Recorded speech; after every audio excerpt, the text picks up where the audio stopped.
Welcome to Legend Makers, the podcast where education's true heroes take center stage. Shine like a ray from the sun. There's something people look for but never can find. And we are back with a very, very, very special edition of the Legend Makers podcast. Sitting in front of me virtually is my old friend, Jake Zortman. Many of you might know him as the author of this really cool book, The Rise of the Legends, which we're going to talk about. I know him as a fifth grade friend from many, many years ago in Northern Virginia, and we recently reconnected. Jake, dude, good to see you as always, man. It's great to be here. Thanks for having me. I think your podcast is excellent, by the way. This is your given talent. I think talking to people, listening, and bringing out some of these things that are so important for people to hear. I mean, you have a great way of just making these somewhat complex topics conversational. So I enjoy it. Good job. That's great. I've never been accused of being one to listen. I'm usually the mouth. So that's why I'm surprised at how good you are at it. Well, I'll be honest. It's. I have to like bite my big old fat tongue a lot of times because I like to talk, man. It's just me. I don't know. I like the sound of my voice. We have this history now of having all these ideas and brainstorms on the phone or on the Zoom. Yeah. And one of the biggest problems we have is both of us are that way, and we just can't sometimes even get a conversation finished because we keep interjecting. Yeah. And I think like interviewing people, I mean, I'm practicing it myself. Stopping and listening is great practice. It's great practice to be able to learn how to do that because you got to. It is. And you and I you're right. I think about our phone calls. We step on each other a lot. We're like, blip, blip, and we try to stop. Like we know what we're doing. And phones are really weird. Like when we're not seeing each other. And so, phone calls are tricky. But yeah, you're so right. It's been the hardest thing. I've been in sales. It's funny. I have it up on my board somewhere.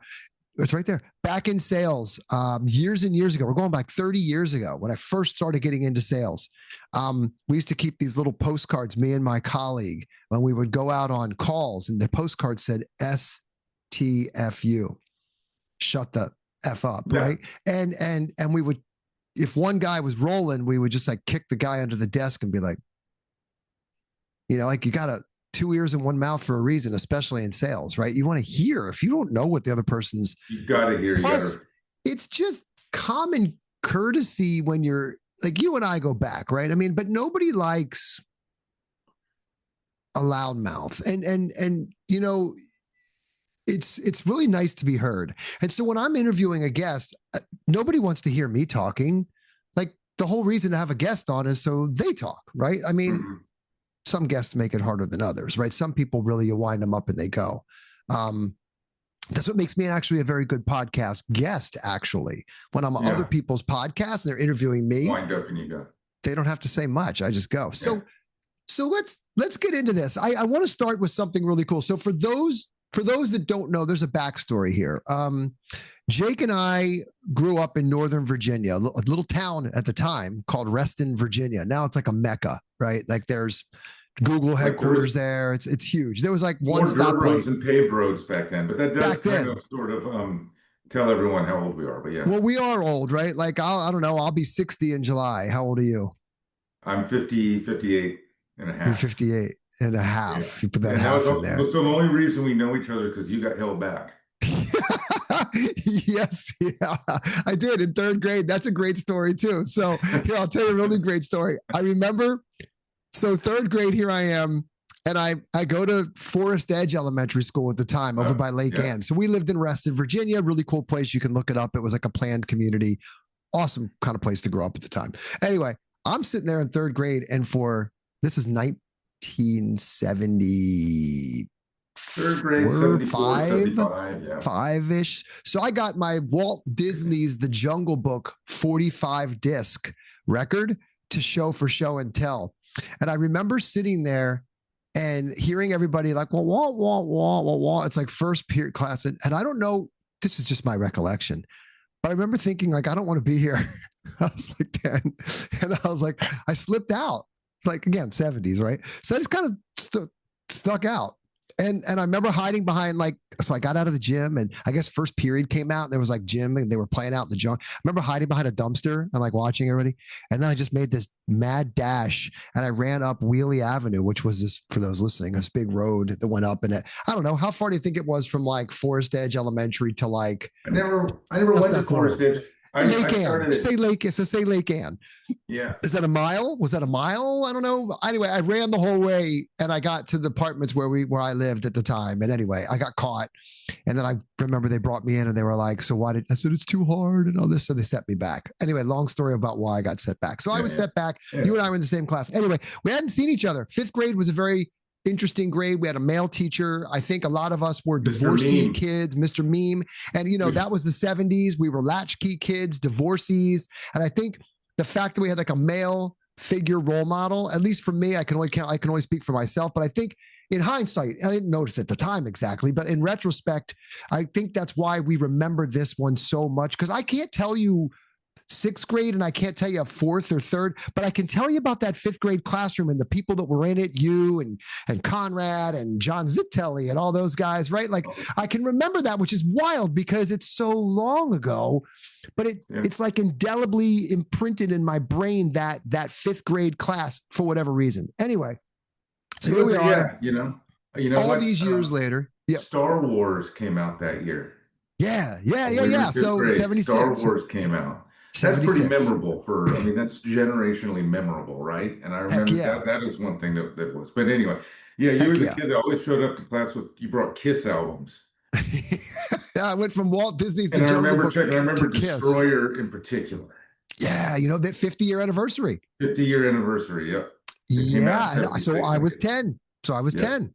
Yeah. And just getting into Kiss. So as we talk about, that's a really great segue. So this is going to be fun because we are going to get into the rise of the legends, but we're just kind of shooting for now. So I get this. This is from May 3rd, 2019. Now, for those of you paying attention, I didn't start Drone Legends until January of 2020. And I had just started playing around with drone businesses in like June, July of 2019. So this is right before May 3rd, 2019. I wake up to this Facebook Messenger note, and I'm going to read it. May 3rd, 2019, 2:50 a.m. Since you're on the West Coast, I'm on the East Coast. I wasn't playing on Facebook at 3 a.m. You weren't. No. So here, perfectly clear. So here it goes. It's a little long, but it's worth the read. It's great. This note is completely out of left field and maybe a little strange. I was with friends this eve talking about our own kids who are teenagers. From the murky depths of my memory, I told them a couple stories from my childhood about a friend of mine from fifth grade named Scotty Buell. I recalled that he was super into Kiss, as some of the rest of us were too. And one day he tried to recreate Gene Simmons' fire-breathing gag, and I think ended up catching his sleeve on fire. We'll get back to that. My brother lit me on fire is how it went. Now, I remember something like that, but I don't know how much of it really happened or if my memory has mixed with my imagination. There were some other stories too. My guest asked whatever happened to Scotty Buell, and I said, I have no idea. It's odd that I even remember the name after 40 years. This isn't something I've thought about. It's just a memory that popped into my head, triggered by a conversation. So after they left, I typed your name into Facebook, and the first person that popped up was you. I didn't think it would be the same person, but I see you're from Reston, and I live there myself. I think it was fifth grade at Terracet, which was a really cool solar heated elementary school in Reston, Virginia, kind of buried half underground. It was wild. Anyway, I'm not into finding my old classmates on social media, but this was such a weird random thing and such a coincidence that you came up first in the search that I thought I'd drop a note to see if you're the legendary kid from fifth grade. And if you are, thought maybe you'd be amused to hear the stuff you did in fifth grade or didn't do was discussed over a bottle of wine by people you don't know on the other side of the country. Kind of weird, right? That's awesome, dude. That's a keeper. So the funny thing is you called me legendary.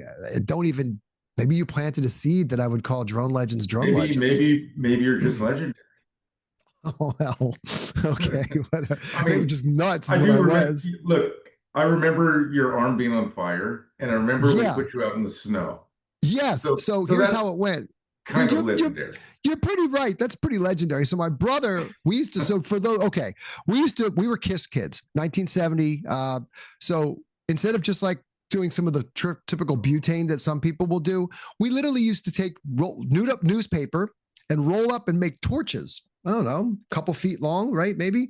And then we would grab a bottle of rubbing alcohol. We're 10. All right, this is what dudes did in the 70s in the woods, right? And we would go off into the woods. And so we would light this torch on fire, and then we would take a big old swig of rubbing alcohol and hold it in our mouths. And then when we would spit these giant fire, I mean, I say we, it was just my dumb ass doing it and my brother. You weren't doing it, I know for a fact. I don't think you blew a fireball, did you? So I blow this giant fireball. My brother's like, he wants to try it. So I'm coaxing him to do it. And he's afraid he's afraid. He doesn't want to light his hand on fire. Give me that torch. So I hold it and I say, I'll hold the torch and you do it. So my brother spits the rubbing alcohol all over my arm, and the fire just leaps to my arm. And I remember it's just like, and because you don't see it as rubbing alcohol, but you hear it. And I'm like, I'm on fire, and I'm running around. And you're right. There's like maybe half a foot of snow on the ground or something. In school because of the snow. And you guys tackled me into the snow. And then, again, this is like the 70s. You didn't live that close to me. I remember generally where you lived, and I just 10 years old. I was like, hey, mom, dad, I'm going outside, and I'm gonna walk to my friend Scotty's house. All right, see ya. I mean, it was probably a mile and a half away. I just walked over there in sub-zero weather, that we're gonna go burn things. We're just gonna go burn stuff and blow it up. Yeah, I love it. Anyway, that's how we kind of know each other, and then we reconnected all these years later. Thankfully, Jake reached out. What I think is really cool is that we still.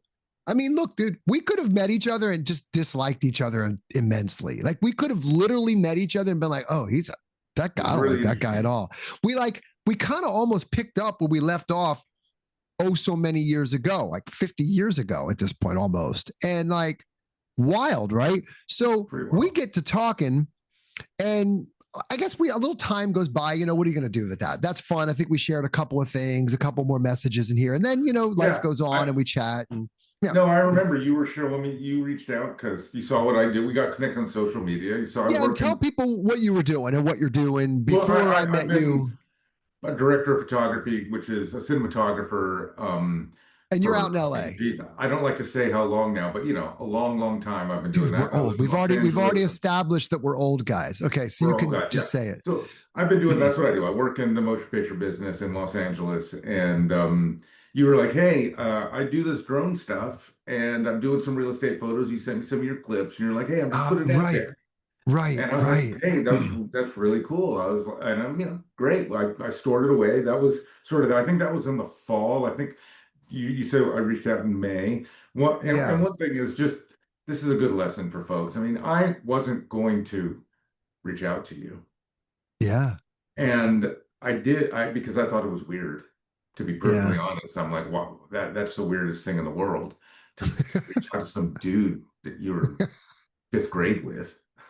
I remember me. But my wife Patty convinced me that she's like, what does it matter? Just reach out. Imagine if you got a message from somebody that knew you 40 years ago that remembered some stuff. How would that feel? And I was like, all right, I guess I will. And if it wasn't for that, I mean, I'll be honest. Thank you, Patty. We're both successful guys. We both have had good stuff happen, but our lives would be fundamentally different. If it wasn't for that, right? Yeah, totally. I mean, it's everything. Take those shots. Right? It's really cool. Oh, I love this kind of stuff. Yeah, I mean, so you're out there in LA. I'm loving what I'm seeing. I'm thinking, and then all of a sudden I start this Drone Legends thing.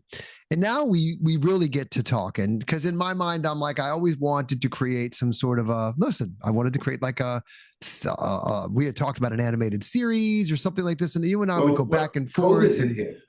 This is a good story from my perspective, actually. Yeah, go ahead. This is good for the audience here. Yeah. I want to hear this. This is good. Right. Yeah. And for me, who works, most of my business is on sound stages with a lot of people and things like that.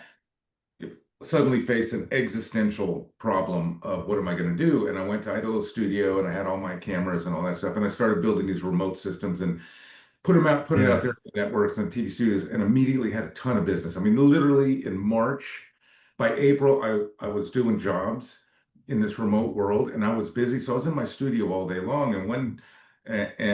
And you reached You out. sent me one. You actually, I delivered a Well, you kit to you to worked for you. You Subaru. did a gig for me in I did a Philadelphia gig for you. Yeah, yeah, for yeah. might have been a Subaru It commercial or was something. Subaru. Yeah, yeah, yeah. Yeah, You sent me one of your packets. They were really the cool, man. package. Yeah, Yeah. yeah. And so, but we had gotten in touch. You had reached out and told me that you were doing these Zoom classes for kids, teaching them drone stuff.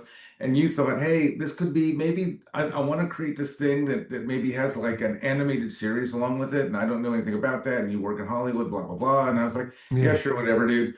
I'll check it out. That's kind of the way I looked at it. It's like, I have a philosophy of I've worked in creative business for a long time. I know what it's like to pitch, and I do have respect for people that just call me up and say, "Hey, I'm curious about could I make this happen?" Mm, So I always try to give mm. it some time, and I did. I was still working in my bit office. I remember I turned that Zoom on, and I was planning to just sort of check it out, and I was actually blown away. It So it you was joined a Zoom. You I joined a joined one of Zoom. I your had Zoom you come classes. in. You joined one There of my was classes. 5 kids, I Yeah. think, and Yeah. you, and they had their little what are they tellos, whatever the drone I was, had these little guys here. Yeah. little They drones. were all flying them.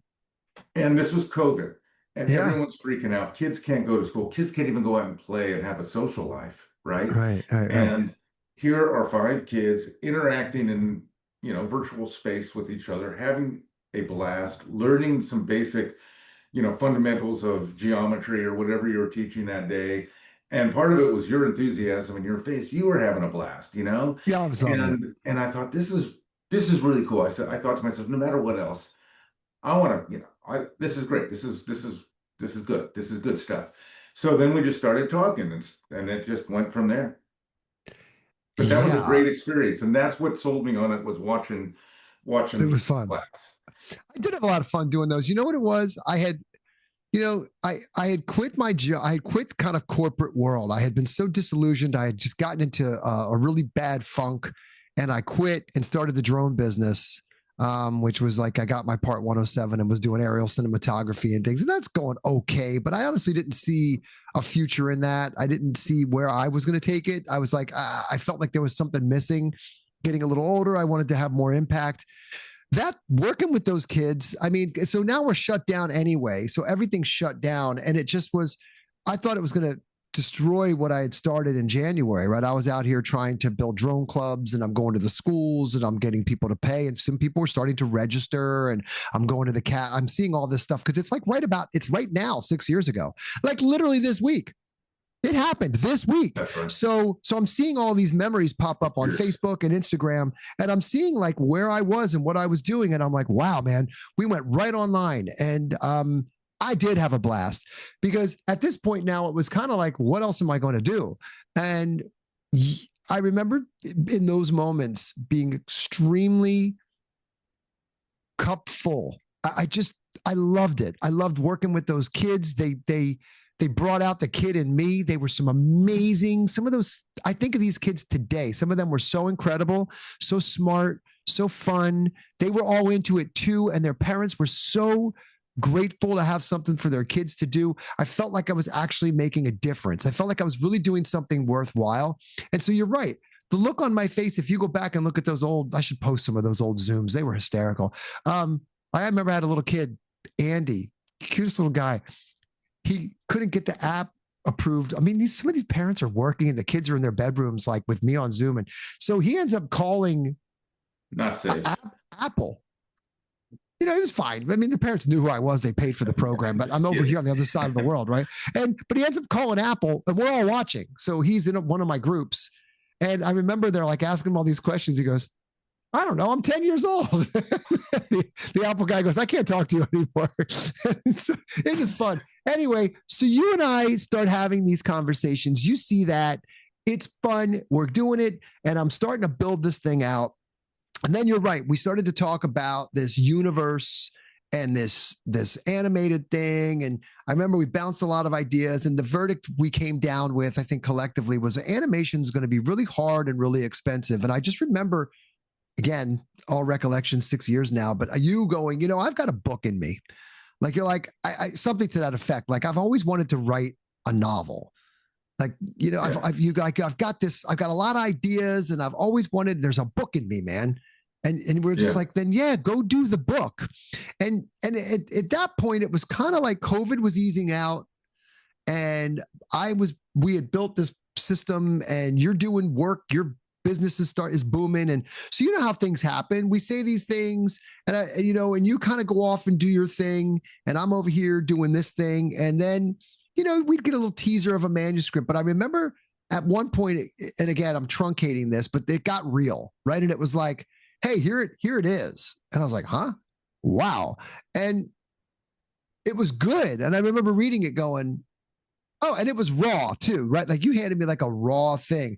And with a bunch of caveats, you're like, look, here it is. It's very raw, and I remember reading it the first time, and it ultimately ended up becoming, look, I've still got my copy, like not for sale.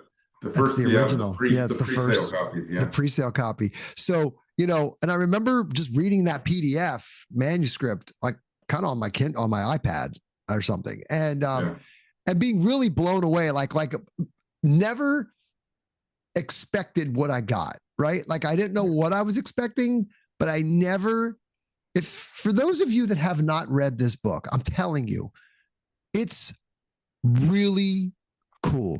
And I'm not just saying that because it's Drone Legends and we're part of it. I'm telling you, as a first-time reader, it was Jake's first novel. And I'm sure Jake can find a million things wrong with it because he's written more today, but this was his first.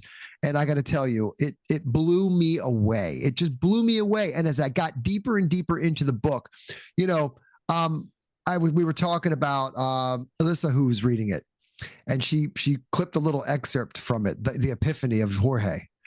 And she said that, she goes, this is my favorite part by far of this book so far. And it was this little clip, the epiphany. And I will, it's Jorge's epiphany. And I'll read it because I'm just going to go to LinkedIn. Oh, I know what it is. So it's that little passage when he's coming out of the island, and the epiphany is George had an epiphany. Like him on this island, humankind is stranded on an island called Earth, and has had to figure out how to survive. Every tool, from a stone knife to a microchip, is created from material right here on Earth.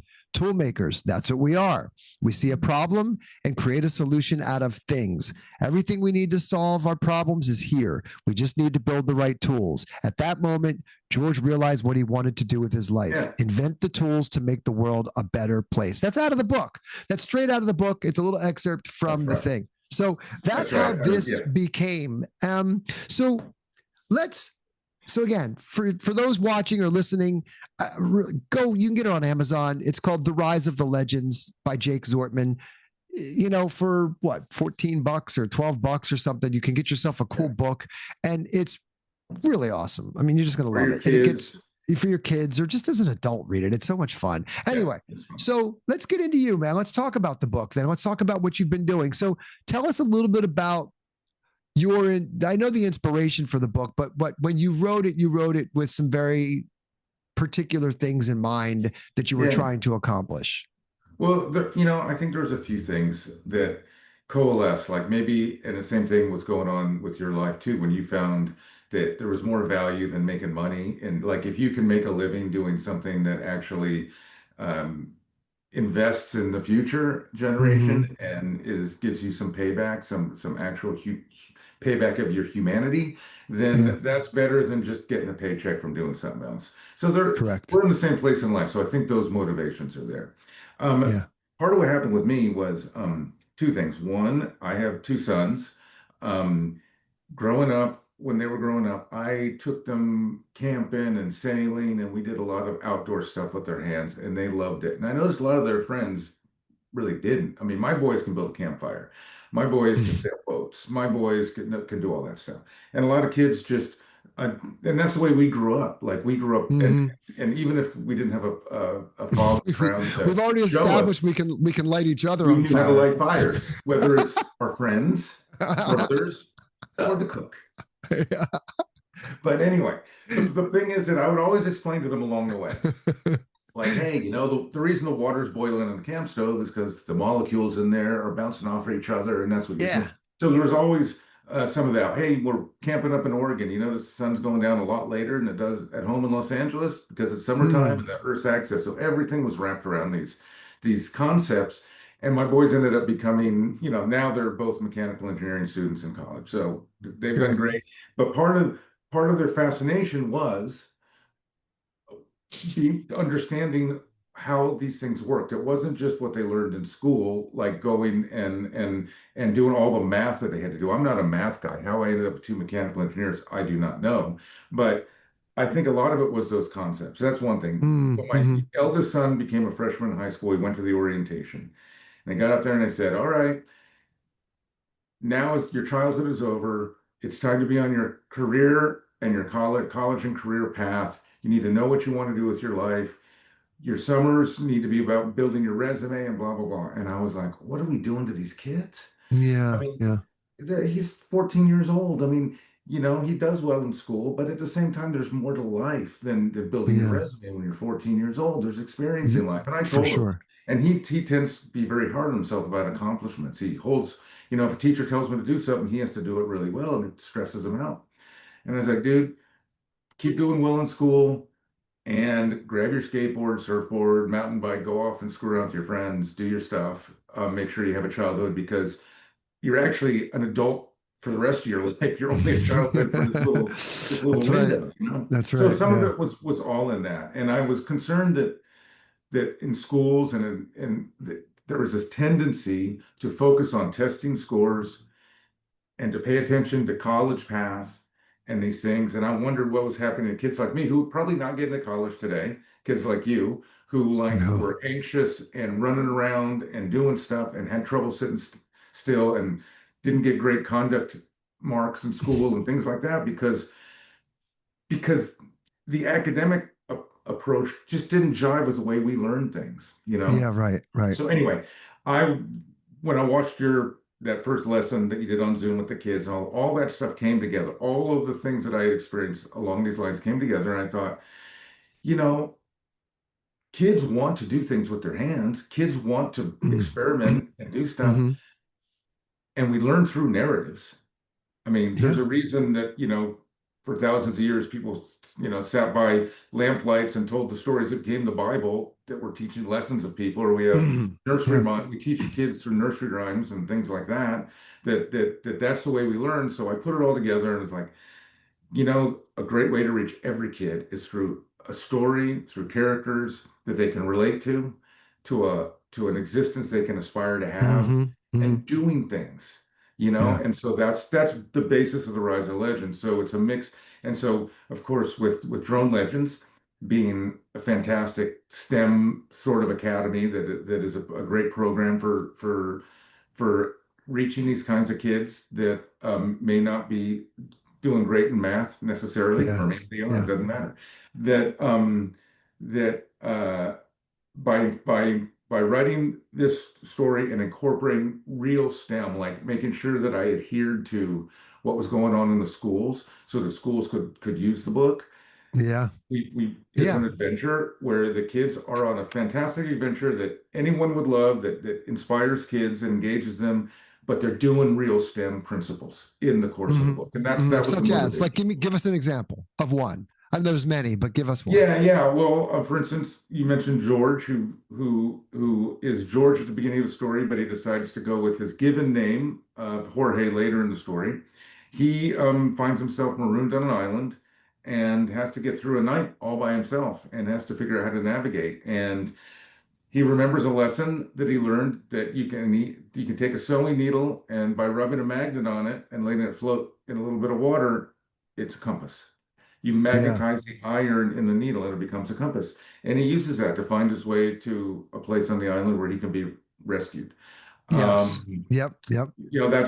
that's one example. They Yeah. they apply all sort even and he sails, and we talk a little bit about navigation and how you use the compass and how navigation is basically just triangulation. As long as you know what 2 points are, you can figure the third one out.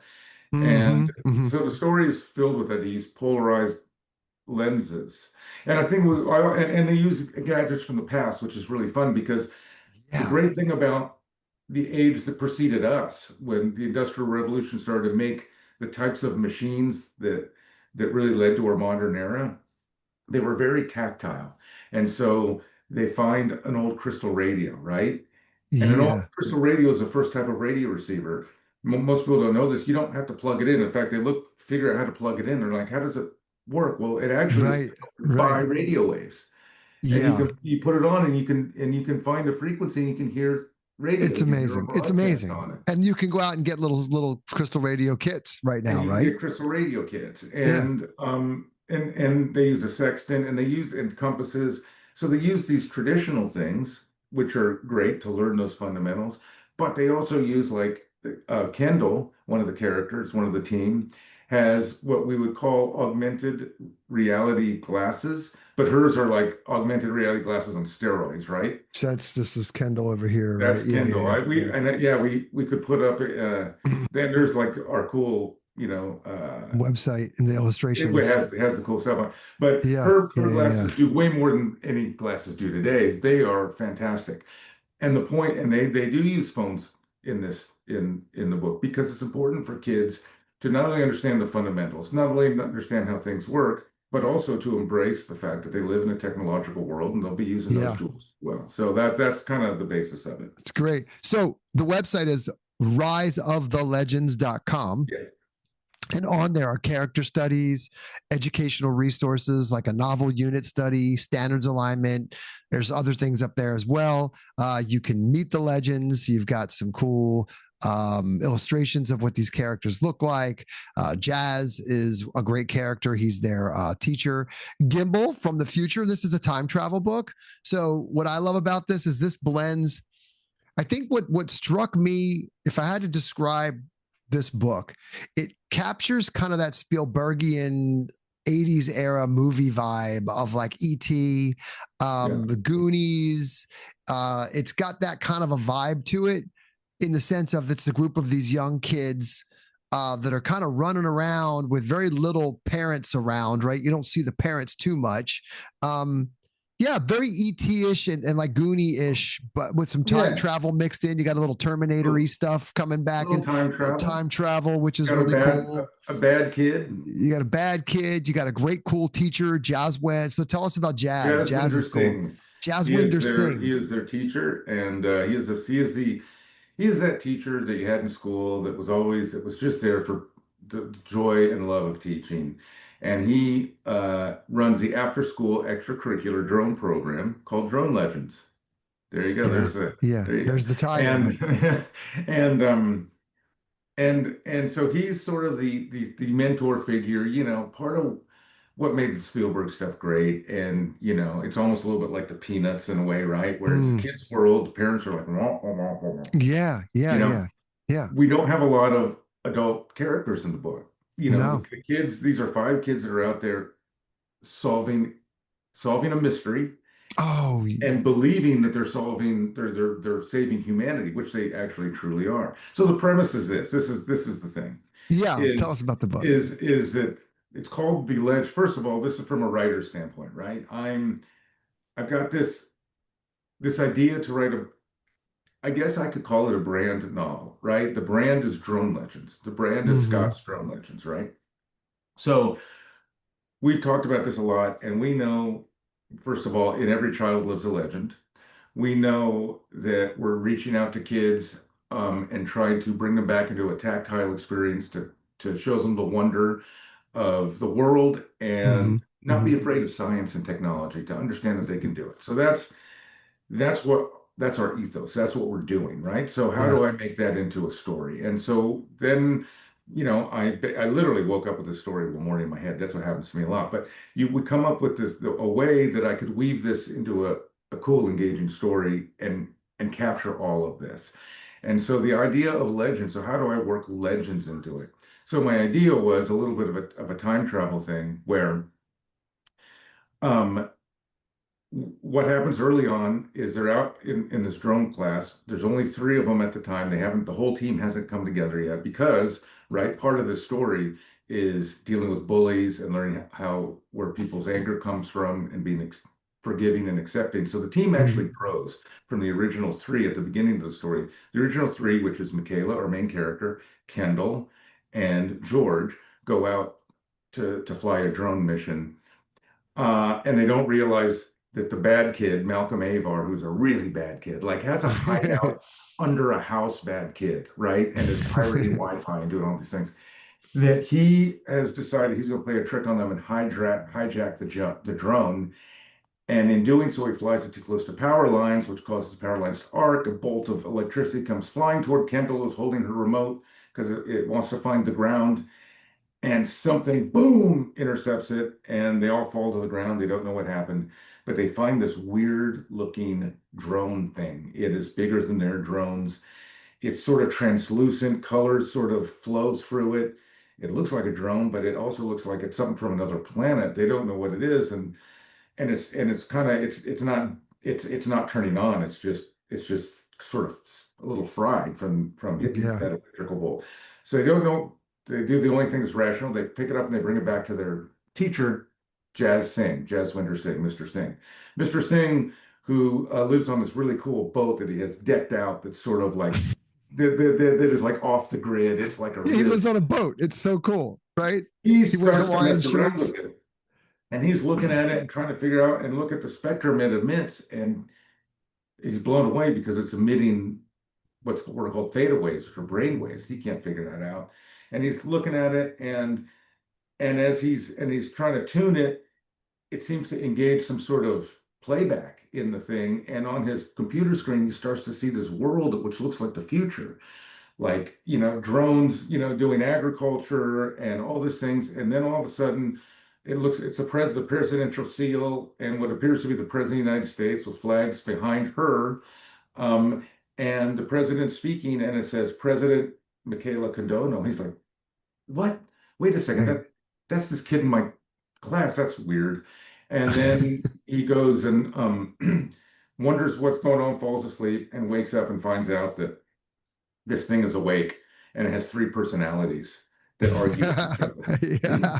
Right. Right. British It's great. male, It's great. a soft-spoken British male, a really arrogant guy, and a female who all seem to inhabit this thing, and they get into a discussion, argument. Anyway, they decide that they will let Mr. Singh in on the secret that this machine has been sent back from the future to protect the five key people that are going to be formative in the history of the world. They are legends to people in the future. The legendary President Kodono, the legendary Thomas Grant, the Secretary of State, the legendary engineer Jorge Mendoza, and Colin Trimble, and this is the team, and they all have a role to play in destiny and in history. They are the legends, and that's how the legends came about.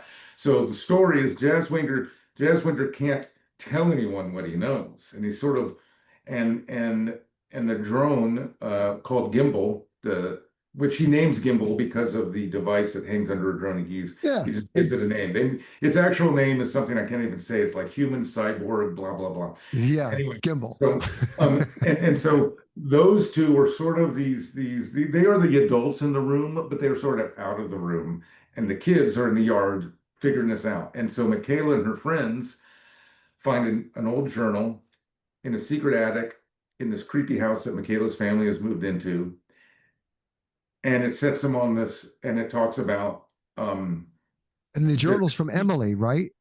Emily's the another journey is character. Emily, this woman that was born, at the beginning of the 20th century, and she's long gone, but her journal survives, and she talks about, preparing the world for the five people that will come and save humanity from the coming evil. And the legends don't realize that that is actually them. And in fact, as the reader, we must maybe put that together, but it's not very apparent. They think they're solving a mystery which involves maps and a riddle and a couple of riddles and this mysterious message that comes over the old crystal radio in the attic. So that's cool. actually left by Emily. Oh, like 70 years earlier, she recorded a message that's still playing, and she's long gone. And so they set off on this I adventure. get the goosies, man. I get the They set goosies. off on It's the good. adventure, I'm and that telling you, adventure takes people them read it. to a People don't have deserted any island. No, idea. this is it's really, and originally, we were talking about this. I actually wrote this as a treatment to be a show. I think of everything, I have all these stories in my head, right? Yeah. And because I work in the motion picture business, I always intended to write screenplays and movies. I never Yeah. really thought about Yeah. writing novels. I wrote this as a treatment, this story. I showed it around a little bit to some folks, real writers, Mm-hmm. people at production companies here. Everyone's like, "Oh, this is good. I mean, we could do something with this if you package this, you do this, and it was just the Hollywood thing, man. I won't even go into it. But I was like, I just knew I had no leverage. At first, it was like I don't really feel like I have any leverage. You and I were talking about building a business, and it just didn't seem to jive with it. I thought I didn't want my characters. I didn't want everything. I didn't want someone to offer me a check and then Mm-hmm. change everything. Right. Right. And then Right. say, yeah, we like the idea. And then we're going to do our own thing. And then I they really change it all wanted up. to Right. build my world, so I started to write it, and that's where writing a novel became the natural thing. And Yeah. now writing novels is my natural thing. Like I don't think about writing something as a screenplay first. I think about writing it as a book. They live in Good Harbor. There's Good There's Harbor Good right Harbor, there. yeah. So the students live in Good Harbor, and that is a map of Good Harbor right Hmm. there. So this you can actually you can watch and see where they're going around Hmm. this terrain here, and you've got other maps inside the book. They go to You've got a mysterious island that yeah, nobody inhabits. They find a secret tunnel system that everyone has forgotten about that exists under their city. They yeah, end up having a yeah. headquarters of an old The, 1950s bomb shelter. dude, the tunnel systems. I mean, you've got it all in here, man. There's It's some real all in there. great. It's all in here. So it's such a great book, and so now this is what you're doing kind of full time now, and you're actually doing so. Rise of the Legends, it's really its second year anniversary right now, which is really That's cool. right. Like the timing is like year two that this has been out. I know STEMfinity, one of our partners, reseller partners, has built a camp program around it. So if you go to stemfinity.com and look up Rise of the Legends, what is the Legends? What is that camp program called? Do you remember? It's called Legends Um, Unleashed. Legends Unleashed is the camp program for summer camps. You get We books. must have a link on the website, right? Yeah, we'll put We it there. don't. If not, we'll put it there. And I'll put it in the show notes. So Show notes, yeah. they've got a camp program for summer camps and schools. And Yeah, it's if you worth just talking want to about get the that maybe book, for a beat, right? The summer camp is cool because it's for 20 kids. They all get yeah, books. So it is actually literacy and STEM yeah, in one camp. It's they'll designed get a based on a book. 2-week program. They get to Yeah, build a crystal radio in the yeah, camp. right in the They camp, learn and they some use it. basic sailing techniques with little wheeled cars that have sails in the camp. Yeah, yeah, right. There's good stuff. It is very cool. It's a great program. So Legends Unleashed at stemfinity.com. It's a summer camp program. Go check it out.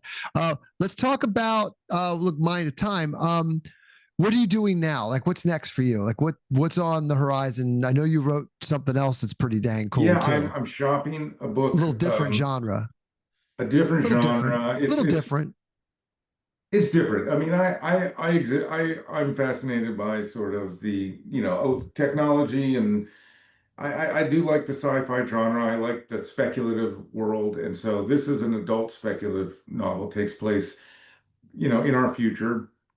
And it really it's called, well, this is duology, which means it's two complete books right now. It's a two-book narrative arc. And the duology is called the Atom Chronicles. And the first book is called The The, Singularity. the Adam Chronicles. The Atom Yeah. Chronicles is the whole duology because Yep. Yep. you'll Yep. you'll know it, but Mm-hmm. and so it's really centered about a young man who is his path from being very vengeful because his family was killed by what he thinks are murderous robots, but then when he ends up actually stumbling upon one that was turned off before the bots turned on humanity, he realizes that the world is different than what he perceived it, and this thing is Mm-hmm. not what he thought it was. And it's his journey and their journey to go and correct the problem that was created in the past that led to the sort of the fall of the world as we know it. But in the course of that, they learn some things about human greed, hubris, and it's a journey into philosophy and belief to some Yeah. extent. So that's the whole arc. But anyway, it's that's called The Singularity. I'm shopping it right now to agents. It's really great. I read it. It's cool. I read your Yeah, the first draft you draft. read was pretty It's complete. Now it's better, absolutely but yeah. like you got your stride, man. I mean, I'll tell you, Legends is great. Singularity, I could see where you started to really find your voice, like really well. And it's Thank so you. well done. It's very cool. I remember when you told me the story over Poke Bowls and in LA, right? Yeah, that's And what I we was do just in sitting LA. there. That's I all was we on the do. edge of my seat, dude. I was on the edge of my seat the whole time, like listening to this story, going, "Oh yeah, this is cool." And I read it, and it was every bit as good. So, Jake, look, man, we're gonna follow you. I want people to follow you on. You've got a Substack now, I do. It's and well, you find me. Jake, the great thing about my name is that I'm pretty easy to find. Jake Jake Zortman. Zortman. Yeah, yeah, yeah. It's great until I had this one little blip where some kid that was much younger than me who lived in Pennsylvania started a Twitter that were things that I would not be personally saying. And so, of course, when you Google me, His you name see was all this Jake stuff. Zortman. And then there's this one thing that's like Twitter Jake Zortman and saying like some messed up things. And I'm like, oh my God, everyone's gonna think that's me because my name is unique. See, if you're Yeah, John Smith and yeah, you're like, yeah, oh, that cat, that's probably not the guy I yeah. know. But if That's it's right, Jake Zortman, Jake yeah. So anyway, Zortman. for the most part, yeah, I'm easy to find. I'm on Substack. I'm writing a little bit about, you know, contemporary society, technology, a little bit about kids. I have an article Yeah. coming, an essay coming in a couple of weeks called "The Kids Are Listening," and it's a little bit about how the anxiety level of the generation, Mm. of kids between 14 and 30 right now, are is higher than any before, and their loneliness. Yeah. The kids in that age group, for the first time ever since they started taking loneliness surveys, are higher than people in their late in life. People late in life tend to be lonelier because they've Absolutely. lost friends and Jonathan Heights, spouses. anxious generation. Yeah, You're summarized. He did the study. It's proven why this is true, and you're seeing it in real time now. you're seeing it in real time. So They're isolated. They're, these things that were supposed to connect us. And here's the thing about that. It did. it did. I started this pod reading a message that you sent to me that would not have been possible 20 Yeah. years ago. Okay. And look where it ended up, in a really good place. So, like everything else, it's got its positives and its minuses, but there's been a real effect on That's the younger generation. yeah. My Substack is called Beyond the Noise, and Mm. the idea is it's essays for to sort of filter through this attention grabbing environment that we're Yeah. in. So I talk about social media soberly, not like, oh, social media is Yeah. awful. Talk about, Yep. yes, it did, and I think most of us would say we miss those days of just seeing what our friends are having for dinner. And at first, I remember it was MySpace first, Yeah. and and I was like, oh my gosh, I'm seeing what people I went to high school with. Because Yeah. I moved so much, I don't have that connection. In fact, Yeah. I went to boarding you school. and I I mean, I left was all over Reston. the place. We knew each other in the Like a fifth grade, year. but both of us left there within a year or two. Yeah. I went to boarding I never school. had been back. Yeah. I Neither haven't had been back I. to Reston since 1980. I was back recently. It's wild. You get lost there now. Yeah, You wouldn't know where you were in most parts of it. You're like, where am I? I pulled off the Dulles Toll Road and I was lost. I was like, giant Google so building, and I was like, where am I?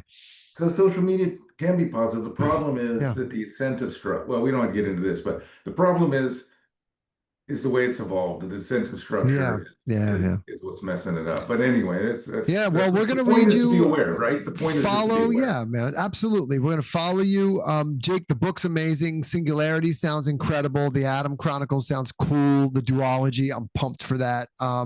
Hopefully it gets picked up because I really think all your stuff should. I think Rise ought to be a series as well. I'm Of totally. course I do, but I'm biased, of course. But I mean, just this was I, cool. I This was want to. I fun. want to pitch it as a series. There's no doubt. We're gonna do That's it. the Let's do it. plan. I mean, that's always been Um, the plan. Go out. I'm going to pitch the hell out of this book because I really want more people to read it. I think it's just a really unique book. Unfortunately, the younger generations, in addition to being lonely, they're not reading either. It's kind of sad, but because I'm a book freak, I love books. But Yeah. yeah, read it as an adult. You should read it. It's a really great book. You'll enjoy it. Yeah. And follow Jake. This was And fun because yeah. Go ahead. Sorry. No, I was going to say, and don't forget for the audience, we have free on the website. You can download materials to enhance this. There's some scientific Yeah, let's go experiments. There's show some it. Let's go stuff you show can it. do. Let's go show Yeah. it. Let's go. Um, So here, you can go to Good Harbor, riseofthelegends.com. You can order your books from here. This is the book cover. You've got your right, your synopsis. It is STEM reviewed. Here are the legends. There's Gimbal. There's Colin, Kendall, Michaela, Jorge, Thomas. There's you. look at that sexy beast. Look at that guy. Look how handsome he is. Go to education resources. Yeah. So here you've got character studies. You've So got, there's the map. yeah, you can print this stuff at home. And the Yeah. cool thing is, like, summer's coming. You know, Here you it wish is your right kid here. was reading Sorry. more. You got a child in your life. You can do this, print the stuff out. You can do some extra at home. It's something you can do Yeah. together. The instructor guide and summary allows you it helps you be able to teach the book if you want to with your child. So it's great if you're in a homeschool Absolutely. environment, whatever. Yep. And then right there, those the alignments, that aligns. It's really cool. And Scott's team at Drone Legends put this together. Dynamic Learning put this together. This is the if you can go to it and you can see where in the book, what page exactly, what chapter deals with, Yep. for instance, earth sciences. Or you can also, if you're teaching earth sciences in school, you're teaching geometry in school, whatever you're teaching, you Yeah. can find out where in the narrative that aligns, and you can use the book as Yep. an addendum to whatever you're teaching in the class. So it's super cool. Yeah, absolutely. So that'll download that. We'll get those there, everything plugged in, and we'll set a link to the STEMfinity. So you've got all your resources here. You've got the legends here. Here are your characters. Here's read more Yeah, about the a little bit characters. more about them too. There's some backstory, which is always fun, right? It's always fun. Here's Michaela. It's just a fun extras coming, right? There's the Good Harbor region map you can download. Here's some cool generated. These are the tunnels in the thing. Here's the cave. Really, really cool. So a lot of fun stuff, man. This is super fun. I could talk to you all day. Everybody, Jake Zortman, author Jake Zortman, Rise of the Legends. It's going to be great, dude. This is going to be fun. Thank you for having me on. This has been really fun, dude. It's always good to talk to you. We like talk for an hour on just like on a random call. I ended up going an hour yesterday. Yeah, man. We can just shoot it. We can just shoot it all the time. So everybody, Rise of the Legends, author Jake Zortman, Singularity coming out. Lots of good stuff. Thank you very much, Scott. Jake. That's a wrap. So awesome.